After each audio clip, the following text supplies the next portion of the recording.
Bang, okey tak baju ni? Baju ni buat saya nampak gemuk tak? Ya, hati-hati sikit jawab. Nanti mak tukar jadi singa.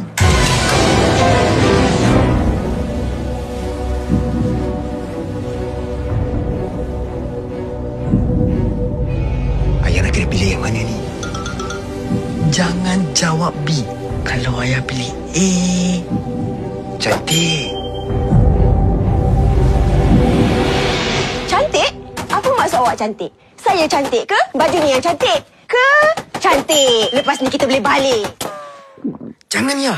Ayah pilih C. Baju ni buat ayah nampak menawan. Nampak kemas. Rekaan dan warna terkini.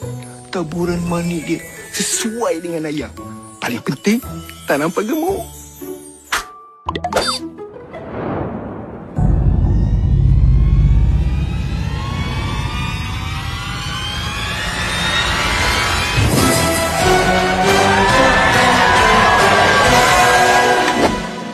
Baju ni warna apa yang sesuai dengan akak? Biru ke peach? Biru, peach, biru.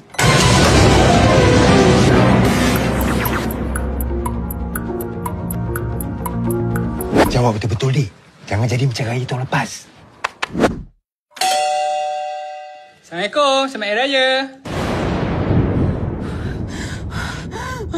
Anak, kenapa tak sedongnya?